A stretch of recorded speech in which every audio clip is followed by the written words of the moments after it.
So hey guys, welcome back to the part 2 of my story. और अभी मैं ये स्टोरी बनाने से पहले सोच रहा था लेटेंट के ऊपर कुछ बोलूँ, क्योंकि भाई समय रहना तो भाई मेरे लिए मतलब इमोशन है। काफ़ी सारी मैंने उसकी एपिसोड्स देखी लेटेंट पे। तो मैं इंस्टाग्राम पे शेयर भी किया था पोल के तौर पे कि भाई आप क्या देखना पसंद करोगे, पहले माई स्टोरी का पार्ट 2 या फिर जो है मैं इंडियाज़ गॉट लेटेंट पे अपनी कुछ जो है टिप्पणी करूँ, ओपिनियन रखूँ। सो उसमें से मुझे जान के काफ़ी अच्छा लगा कि काफ़ी सारे बंदे जो थे उन्होंने माई स्टोरी के ऊपर क्लिक किया कि वो माई स्टोरी देखना चाहते हैं। बट भाई मेरा मन था ऐसा कि भाई as supreme leader says life is unfair, so I am presenting in front of you my opinion on India's got latent controversy. But script तो मैंने काफ़ी तगड़ी लिख दी थी, मतलब अगर वो आ जाती ना वीडियो तो मज़ा ही आ जाता, बिल्कुल वैसे लिख दी थी। लेकिन आप जितने भी बड़े क्रिएटर्स की वीडियो देखते हो, चाहे कैरी मिनाटी को ले लो, पूरब झा को ले लो, या XYZ और किसी बड़े क्रिएटर को ले लो, एक हार्ड वर्क, आइडियाज़, टैलेंट, वो तो एक चीज़ होती है, लेकिन उसके पीछे की जो एक चीज़ होती है वो होती है प्रोडक्शन कॉस्ट, कि कितनी अच्छे से उसकी एडिटिंग हुई है, किस लोकेशन पे शूट की गई है, ठीक है। सो वो सब चीज़ भी मैटर करती है। तो वो सब चीज़ अभी मैं नहीं कर सकता था, इसलिए जो है मैंने उसको अपना प्लान ड्रॉप कर दिया। उसमें मतलब काफ़ी तगड़े तगड़े पंचेस तुम्हारे भाई ने लिख रखे थे। जैसे जो कॉमेडी सीन को फॉलो करते हैं, पता होगा उन्हें, सुनील पाल करके एक मतलब सेल्फ प्रोक्लेम्ड कॉमेडियन है, अपने आप को कॉमेडियन बोलता है। और वो समय को ना मतलब बहुत उल्टा सीधा बोलता रहता है हर जगह जाके कि ये आतंकवादी है, ऐसी कॉमेडी नहीं चलनी चाहिए, ठीक है।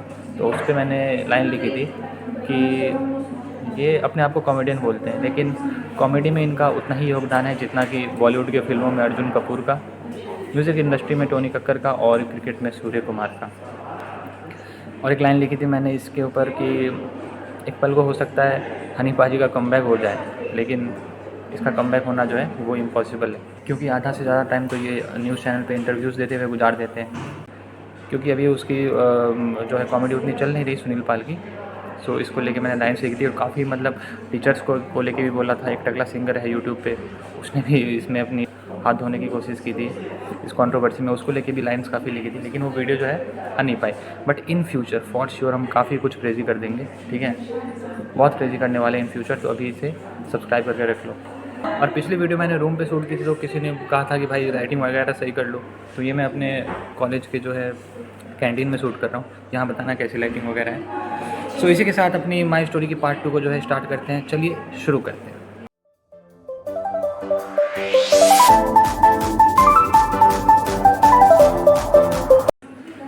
तो मेरे 2020 में, राइट, हाँ, 2020 में मेरे बन गए थे 113 मार्क्स। फिर मैंने सोचा कि भाई अब ड्रॉप लेना है यार, एक साल पूरा तहस नहस कर देना है, बिल्कुल आग लगा देना है। सो ड्रॉप लेके एक साल की तैयारी करनी है और मस्त अपना सिलेक्शन लेना है। एकदम बारूद भरा हुआ था मेरे सीने में, ठीक है। तो उसके बाद अब बात हुई कि भाई अब इंसान सोच तो लिया, लेकिन अब वो पढ़ाई करे तो करे कहाँ से, सोर्स क्या होना चाहिए अपनी प्रिपरेशन वगैरह का। तो एक दो मेरे पास ऑप्शंस थी कि भाई या तो कोटा वोटा चले जाओ, है ना, या अपने पास की किसी लोकल ब्रांडेड कोचिंग में कोचिंग ले लो, लाइक पाताल लोक, या तो कोटा चले जाओ एलियन इंस्टीट्यूट में। सो ये सब था मेरे को कि ये सब भी किया जा सकता है, लेकिन इसको लेके मैंने एक चीज़ सोची कि भाई अगर 40 बच्चों की क्लास होती है तो उसमें सबका सिलेक्शन थोड़ी ना हो जाता है। एक का होता है, दो का होता है, ज़्यादा से ज़्यादा 5 का हो जाएगा, बाकी बच्चों का क्या। तो अगर मैं वहाँ जाता हूँ तो मैं अपने अगर 2-2.5 लाख रुपए 3 लाख रुपए खर्च करता हूँ और फिर भी सिलेक्शन नहीं होता है, तो क्या ही फ़ायदा रहेगा उसका। तो अगर मैं इतना ही ज़्यादा हार्ड वर्किंग, टैलेंटेड, है ना, हुआ, तो मैं घर से भी पढ़ के जो है निकाल सकता हूँ। अब आजकल ऑनलाइन का ज़माना है, तो ऑनलाइन भी पढ़ा जा सकता है। अगर मैं टैलेंटेड रहा तो यहाँ से भी पढ़ के निकाल सकता हूँ, और नहीं रहा उतना टैलेंटेड तो भाई कहीं भी चला जाऊँ, कुछ भी कर लूँ, नहीं होगा मेरा, ठीक है। ये मैंने एक अपनी सोच जो है बनाई। तो उसके बाद फिर मैंने कहा कि हाँ घर से ही पढ़ना है मुझे, तो घर से ही मेरे पास एक लैपटॉप था छोटा सा, है ना, सेकंड हैंड था, वाइट कलर का, बोलना चाहिए क्या ये, पता नहीं। तो उसमें मैंने बोला कि इसमें मैं लेक्चर्स देखूंगा और अपना जो है क्वेश्चन सॉल्व करूंगा। तो मैंने बायो मेंटर्स का सब्सक्रिप्शन लिया था DPP वगैरह सॉल्व करने के लिए और मॉक टेस्ट वगैरह देने के लिए।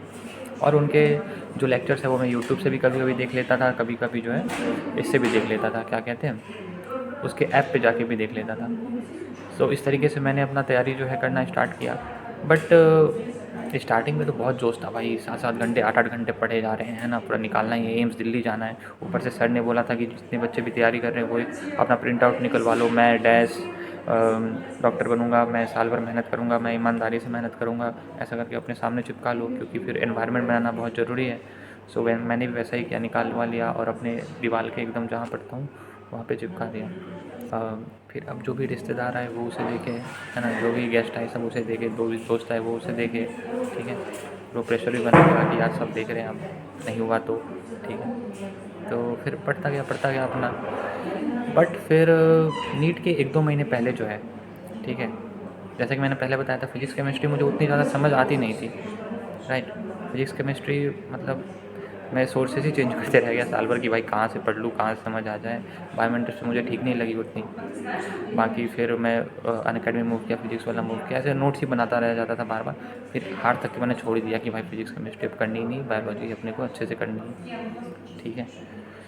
सो फिर नीट के 1-2 महीने पहले तक मुझे लग गया था कि भाई सिलेक्शन तो अपना नहीं होने वाला है ना।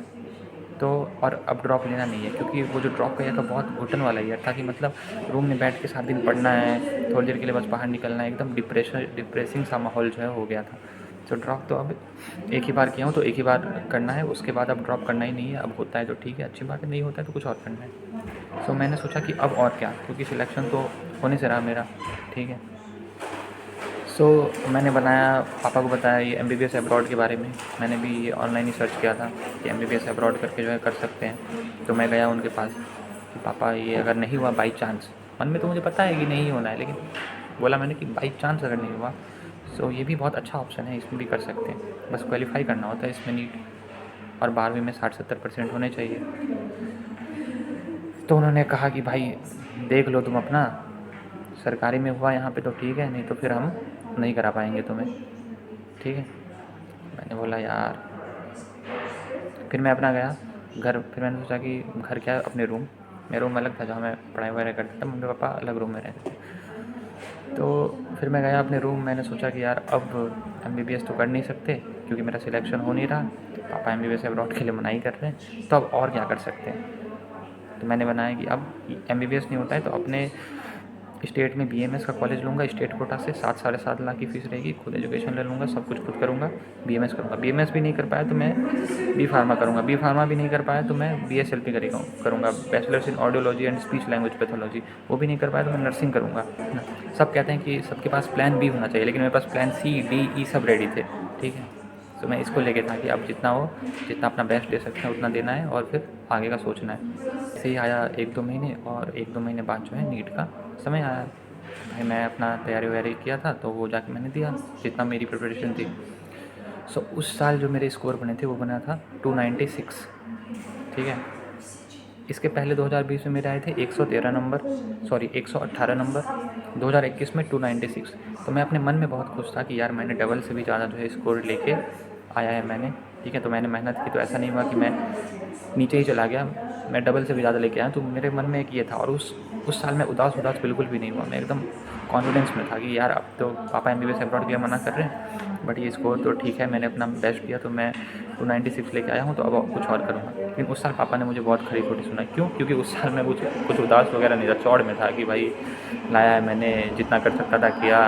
तो उस साल कहा कि तुम क्या करोगे भाई, इतने में तो तुम्हारा कोई सिलेक्शन नहीं होगा, है ना। तो उस साल बहुत सुनाया मुझे। फिर कुछ दिन बाद घर वालों ने बोला कि यार अब ड्रॉप ले ले, अभी तो तेरी उम्र भी ज़्यादा नहीं हुई है, कोई बात नहीं, फिर से 1 साल दे ले, कोटा वोटा चले जा। और नहीं, बिल्कुल भी नहीं, अब नहीं। 1 साल जो था मैंने किया, अपना बेस्ट दिया, अब मुझे आगे बढ़ना है। क्योंकि भाई बहुत सारे लोगों को मैं देखता हूँ 25-25 साल में, 26-26 साल में MBBS ज्वाइन करते हैं, ठीक है। तो और फिर 30-35 साल में जाके उनकी कंप्लीट होती है, 25 से 30 साल मान लो, 30-31 साल। तो भाई मतलब सोच रहे हो फाइनेंशियल स्टेबिलिटी कितने सालों बाद आके आती है, मतलब 31-32 साल की उम्र में। तो मैंने बोला कि नहीं, अब MBBS अगर नहीं करना है तो कुछ और करना है, लेकिन अब ड्रॉप नहीं लेना है मुझे। फिर वो मान गए कि चल ठीक है। मैंने उनको बताया कि पापा ठीक है BMS में कर लेता हूँ, 7.5 लाख में मेरा यहाँ स्टेट कोटा से मिल जाएगा, आपको कोई टेंशन नहीं है, मैं तो अपना एजुकेशन लोन निकाल लूँगा, क्योंकि 7.5 लाख तक के लिए तो कोलेटरल भी नहीं मांगती बैंक। तो फिर उन्होंने कहा कि नहीं, तेरा मन था MBBS अब्रॉड का, तो तू जा, जो भी होगा वो हम देख लेंगे। एजुकेशन लोन होता है तो बहुत बढ़िया है, हमारे लिए सहूलियत होगी। नहीं होता है तो वो मेरी जिम्मेदारी है कि मैं कहाँ से अरेंज करता हूँ, क्या करता हूँ, तू जा, ठीक है। तो मैंने बोला फिर भाई ये मेरा ही बाप है। फिर पहले बोल रहा था कि बिल्कुल मना कर रहा था, अब बिल्कुल बोल रहा है ठीक है तू कर। सो यही होते हैं पेरेंट्स, जब आप एकदम ऐसे होते हैं ना कि एकदम चौड़ में होते हो कि यार हाँ, तो फिर वो आपकी ऐसी तैसी कर देते हैं। लेकिन जब आप पे कोई मुसीबत आती है, जब आप प्रॉब्लम में होते हो, तो वही होते हैं जो आपके साथ खड़े होते हैं सबसे पहले। सो ये बात मुझे उस दिन जो है क्लिक की। बाकी अपने लाइफ में मैंने अभी तक एक चीज़ सीखी है कि बहुत सारे लोग आपसे बेटर होंगे, बहुत सारे लोग आपसे बेटर नहीं होंगे, ठीक है। इम्पॉर्टेंट ये है कि आप अपना बेस्ट बनो उसके नेक्स्ट दिन, ठीक है। 1% ग्रोथ भी जो है मायने रखती है। अगर आप देखोगे कि यार मेरे से तो बहुत लोग फोर्ड हैं, बहुत ज़्यादा कुछ कर रहे हैं, तो आप डिप्रेस हो जाओगे। वही आप देख लोगे कि यार मेरे से तो बहुत लोग नीचे हैं, है ना, मैं तो भाई सबसे ऊपर हूँ, तो आप ओवर कॉन्फिडेंट हो जाओगे। सो इसके लिए आपका कंपटीशन सिर्फ और सिर्फ खुद से होना चाहिए। मैं ऐसा बिलीव करता हूँ अपना, आपका पता नहीं। जितनी मेरे 10वीं में परसेंटेज थे, 12वीं में उससे ज़्यादा है। जितना मैंने नीट फर्स्ट ड्रॉप में किया था, उससे ज़्यादा मेरा नीट फर्स्ट ड्रॉप क्या बोल रहा हूँ, नीट जब मैंने पहली बार दिया था 12th के साथ, उसमें जितने आए थे उससे ज़्यादा मैं जब ड्रॉप लेके गया तो तब आए। 3 साल पहले मेरे 0 सब्सक्राइबर्स हुआ करते थे, आज 1000 होने वाले हैं, ठीक है। तो मैं खुद से ही खुद का कंपटीशन रखता हूँ कि आज अगर मैं 10वें नंबर पे हूँ, कल 11वें नंबर पे हूँ। 1% ग्रोथ भी जो है वो मायने रखती है। और मेरा एक मैनिफेस्टेशन है कि आने वाले 10 से 15 सालों में जो है अपने आप को एक ब्रांड बना दूँगा, ठीक है। मुझे नहीं पता ये मैं कैसे करूँगा, मैं बहुत ही ज़्यादा एवरेज हूँ, बट बना दूँगा। और तभी वीडियो देखूँगा, this is a promise from me to my self. उसके बाद पिताजी ने कहा कि ठीक है भाई, तुम MBBS अब्रॉड कर लो, कोई दिक्कत नहीं है, पैसे वैसे का सब कोई टेंशन लेने की ज़रूरत नहीं है, सब हमारी टेंशन है, तुम्हारी बस टेंशन है पढ़ाई करना। मैंने कहा पिताजी FMG बहुत डिफ़िकल्ट होता है, अगर मैं वो नहीं कर पाया पहली बार में तो कोई बात नहीं, दूसरी बार में तो कर लोगे ना, कोशिश करोगे तभी तो कर पाओगे ना। तो वो वर्ड्स थे उनके, ठीक है। समझ रहे हो मतलब कितना ज़्यादा सपोर्ट होता है पेरेंट्स का आपकी लाइफ में। उसके बाद फिर जो है, फिर मैं आया कि चलो ठीक है, अब तो पिताजी ने बोल दिया, अब कैसे जाऊँ MBBS अब्रॉड के लिए। तो मेरे दिमाग में हमेशा से ये था कि भाई मैं वहाँ जाऊँ तो कोई मेरे साथ स्कैम वगैरह ना हो जाए। तो इसके लिए मैं सोचता था कि कोई बहुत बड़ी कंसल्टेंसी के थ्रू जाऊँ, जिसका नाम वाम हो, जिसने 1000 रिव्यूज़ डाल रखे हो अपने चैनल पे स्टूडेंट्स के। और ये मेरा रॉन्ग डिसीजन था, क्योंकि भाई उन्होंने पहली बात तो एक कंसल्टेंसी फ़ीस बहुत ज़्यादा ली। चलो वो उनका है, प्रोसेसिंग फ़ीस सबका अपना अपना डिफरेंट होता है।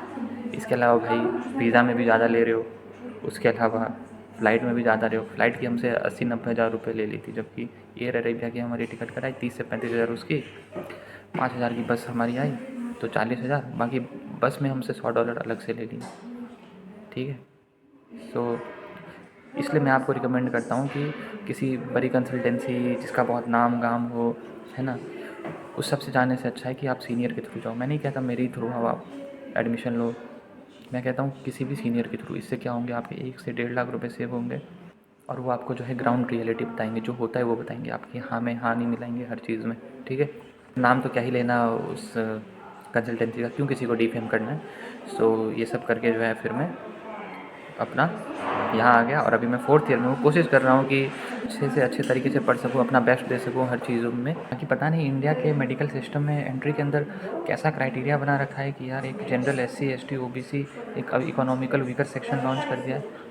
भाई मेरे अकॉर्डिंग इन सबको हटा के जो है एक ही चीज़ बनानी चाहिए, economical weaker section, non economical weaker section. जो इकोनॉमिकल वीकर सेक्शन है उन्हें सहूलियत देनी चाहिए मार्क्स में, कि थोड़े बहुत कम मार्क्स भी हैं तो एडमिशन मिल जाना चाहिए। और जो नॉन इकोनॉमिकल वीकर सेक्शन है उनके लिए किसी भी तरीके की सहूलियत नहीं होनी चाहिए, चाहे वो बंदा SC का हो, ST का हो, OBC का हो। लेकिन सरकारों को जो है कास्ट के नाम पे पॉलिटिक्स भी तो करनी है। बाकी इसके अलावा एक फेलो क्रिएटर है सावन गौर, काफ़ी इंटरटेनिंग ब्लॉग्स बनाता है, मैं चैनल उसका मेंशन कर दूंगा। मैं भी देखता हूँ कभी कभी टाइम मिलता है तो, पहले भी देखा करता था अपने नीट वगैरह के टाइम पे, एडमिशन वगैरह के टाइम पे। तो उसके नीट में आए 230 नंबर कुछ ऐसे ही बने थे, ठीक है, 230-35 नंबर ऐसे ही आए थे उसके। तो मैंने बोला कि चलो भाई अब बंदा तैयारी करेगा, बोला भी व्लॉग में कि हाँ मैं प्रिपरेशन करूँगा 1 साल डेडिकेटेडली। फिजिक्स वाला से उसने लिया कि हाँ तैयारी स्टार्ट होगी। बाकी फिर उसके व्लॉग्स आना बंद हो गए। फिर अचानक से 3-4 महीने बाद पता चलता है कि उसे मिल गया है MAMC, मौलाना आज़ाद मेडिकल कॉलेज। जिनको नहीं पता मैं बता दूँ, ये एम्स के बाद दूसरे नंबर पे आता है, one of the top medical colleges of India है। और कितने नंबर पे मिल गया? 230 नंबर पे, क्योंकि उसके पिताजी आर्मी में थे, सो आर्मी कोटा वगैरह ऐसा कुछ करके जो है। बाकी सरकार ने इसे कुछ सोच समझ के ही बनाया होगा, जय जवान जय किसान। बट जो चीज़ है थोड़ा बुरा तो लगता है यार, किसी को 230 नंबर पे जो है MAMC मिल रहा है और किसी को बेंचो 296 नंबर पे जो है कुछ नहीं मिल रहा है। सो ये एक चीज़ है। बाकी कोई हेट नहीं उसके लिए, काफ़ी इंटरटेनिंग ब्लॉग्स बनाता है, आप देख सकते हो, चैनल में मेंशन कर दूंगा। और जल्दी से यार 1K सब्सक्राइबर्स करवा दो, उसके बाद 1K स्पेशल Q&A लेके आएंगे हम। आपके होंगे सवाल और मेरे होंगे जवाब, तो इसके लिए आपको जल्दी से जो है 1K हिट करवाना होगा। 1K के बहुत नज़दीक हैं हम लोग, जल्दी करवाइए। ऐसे ही करके 10,000 होंगे, लाख होंगे, ठीक है, अगर आपका सपोर्ट रहा तो। चलिए मिलते हैं इसी के साथ किसी नेक्स्ट वीडियो में, तब तक के लिए ओके बाय।